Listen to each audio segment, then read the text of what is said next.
আজকে সকালটা হলো রবিবার, আর আমি ভাবলাম ওয়েদারটা আজকে খুবই ভালো। তো ভাবলাম ছাদটা আগে ঝাড় দিয়ে আসি, আর বাসি ঘর উঠোনটাও ঝাড় দিয়ে নেব। তাই চলে এলাম ছাদে, আগে ছাদটা ঝাড় দিয়ে নিই। আর আজকে বেশ ভালোই হাওয়া হচ্ছে, তো ঠান্ডা ঠান্ডা ওয়েদারে ভাবলাম ছাদটাই আগে ঝাড় দিয়ে আসি। তো চলো দেখো কতটা সুন্দর লাগছে আমার ছাদটা। পরিবেশটা এতটাই সুন্দর লাগে না, ছাদে উঠলে খুব ভালো লাগে। তো চলো ছাদটা ঝাড় দিয়ে চলে এলাম। এবার সমস্ত বাসি ঘরগুলো ঝাড় দিয়ে নিয়ে এবার আমি সিঁড়িটা ঝাড় দিয়ে পুরো বাইরের দিকে বেরিয়ে যাব। এটা আমার পিছন সাইড, ঘরের পিছন সাইড। তো এই যে সিঁড়িটাও ঝাড় দিয়ে নিলাম। তো চলো, গুড মর্নিং বন্ধুরা, কেমন আছো তোমরা? আশা করছি ভালো আছো, সুস্থ আছো, আর আমিও ভালো আছি।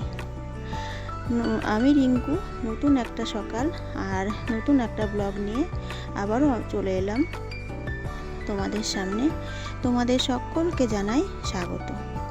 তো চলো আজকে এই ছোট্ট ভিডিওটা সম্পূর্ণ দেখার অনুরোধ রইল। তো সমস্ত ওদিকে বাসি কাজ সেরে একবারে ছাদ ঝাড় দিয়েছি যেহেতু, তো ধুলোবালি উড়লে না আমার আবার একটু অ্যালার্জি আছে, যার জন্য আমি গা ধুয়ে নিলাম। গা ধুয়ে বাসি নাইটিটা চেঞ্জ করে চলে এলাম ঘর গুছাতে। আর আমার ছেলেমেয়েরা যে রুমে পড়াশোনা করে আমি সেই ঘরটাই গুছিয়ে নিচ্ছি সুন্দর করে। তো এই যে দেখো এগুলো সব নামিয়ে গুছিয়ে নিলাম, সমস্ত কিছু মুছে নিলাম।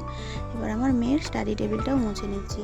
আর জানো তো, এই স্টাডি টেবিলে যত জিনিস আছে না, সব আমার মেয়ের নিজে হাতে তৈরি করা। ও ড্রয়িং করতে খুব সুন্দর ড্রয়িং করতে পারে। তো চলো এই যে দেখো আমি সমস্ত কিছু মোছামুছি করে নিচ্ছি। আর আজকে রবিবার, তো দেখি বাজারে গেছে আজকে কি নিয়ে আসে, আর যাই নিয়ে আসুক সেটা তোমাদের সঙ্গে শেয়ার করব। তো এই যে ওদিকে ঘর মোছামুছি গুছিয়ে ছেলে মেয়ের পড়াশোনার রুমটা সুন্দর করে গুছিয়ে এলাম, সমস্ত কিছু মুছে পরিষ্কার করে চলে এলাম ঘর মুছে নিতে। এবার প্রত্যেকটা ঘর মুছে নেব। মুছে নিয়ে ওদিকে আবার কিছু জামা কাপড়ও আছে, বাসি জামা কাপড় ভিজিয়ে রেখে এসেছি, ওগুলোও ধোয়ার কাজ আছে।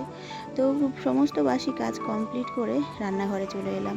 আর দেখো রান্নাঘরে এসে যখন দেখি ব্যাগ ভর্তি বাজার, ব্যাগ ভর্তি বাজার দেখলে মনটা যেন খুশিতেই ভরে যায়, তাই না বলো?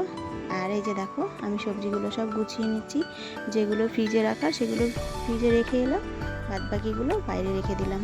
আর এই যে সকালের যে বাসন হয়েছিল বাসনগুলো আমি ধুয়ে নিচ্ছি। আর আজকে রান্না বান্না বলতে চিকেন রান্না করব, আর আলু বেগুন দিয়ে পালং শাক আর আমের চাটনি। তো এদিকে ভাত বসিয়ে দিয়েছি, ভাত বসিয়ে দিয়ে যে সমস্ত মশলাপাতি সবজি কাটাকুটির যেসব ইয়েগুলো ছিল সব ডাস্টবিনে তুলে দিলাম। তো এবার এদিকে চিকেনের মশলাটাও করে নিয়েছি, মিক্সারটাও সঙ্গে সঙ্গে মুছে ফেললাম। আর আমি যখনকার কাজ তখনই সঙ্গে সঙ্গে করে ফেলি, ওই জন্য পরে একটু চাপটা কম হয়। তো চলো এই যে চিকেন বসিয়ে দিলাম। এদিকে আমার আর শেয়ার করতে পারিনি যে রান্নাবান্না কমপ্লিট, খাওয়া দাওয়া কমপ্লিট, স্নান দান করে একদম খাওয়ার টেবিলে তোমাদের সঙ্গে দেখা করলাম। তো খাওয়া দাওয়া কমপ্লিট করে চলে এলাম একটু ছাদের হাওয়া খেতে। চলো।